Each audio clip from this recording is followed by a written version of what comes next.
So I read a manhwa called The Horizon, and it's one of the saddest stories I've ever read. It's only 21 chapters long, and in theory it sounds short, but in fact that's what makes it so good, because the length doesn't really matter. In fact, it just makes it even more devastating. It's best to read it in one sitting, not because it's fast-paced, but because it stops giving you room to breathe, and The Horizon is a story that refuses to let you even do that. It just wants you exhausted, it wants you hollow by the end, just like its characters.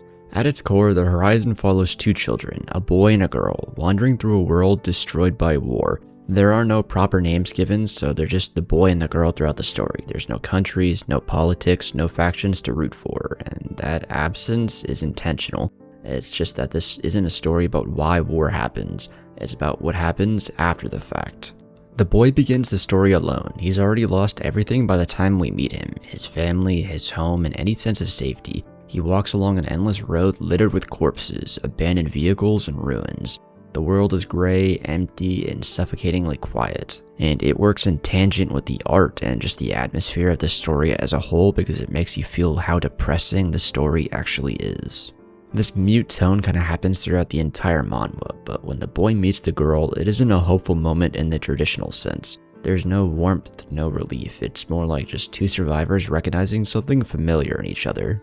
The look of someone who has already seen too much. They don't bond instantly because they're children. They bond because they're broken in the same way. Also because of how much fucked up things they've seen. But from the moment they decide to walk together, the story establishes its central ideology. Just keep moving forward. Not because there's a guaranteed reward at the end, but because stopping means death, physically or mentally. The road becomes everything. It's their past, their present, and their imagined future all collapsed into one endless stretch of ground. What makes The Horizon so painful isn't just the suffering the children endure, it's just a matter of fact of how the story actually is. Horrors just happen suddenly, without warning, and just as suddenly pass.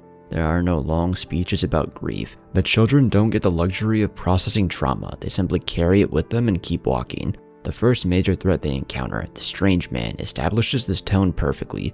He isn't some grand villain with a plan. He's unstable, cruel, and opportunistic. He represents the kind of person war creates when all social structures collapse. He toys with them, terrorizes them, and forces them to confront the reality that all adults, the people who are supposed to protect children, are often the most dangerous of all.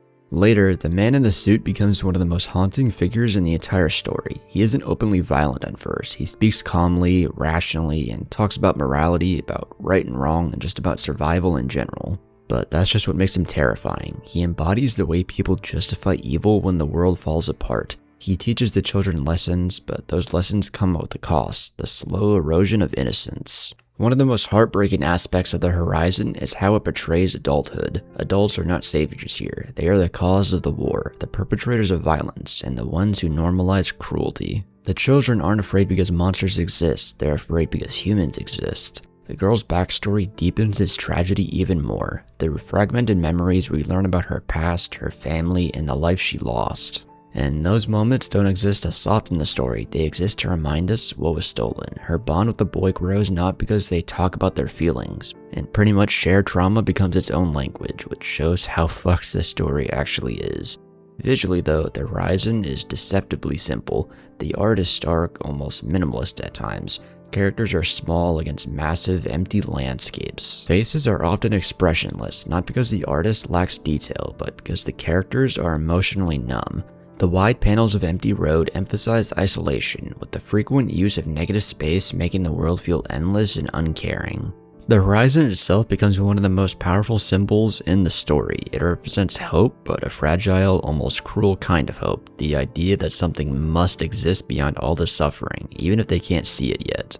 The children don't walk because they're optimistic, they walk because believing on the horizon is the only thing keeping them alive. As the story progresses, the boy begins to change, slowly and almost imperceptibly. He learns about things no child should have ever have to learn about violence, about death, about what people are capable of when pushed far enough. The world doesn't break him all at once, it wears him down piece by piece, and he learns more about this from the man in the suit.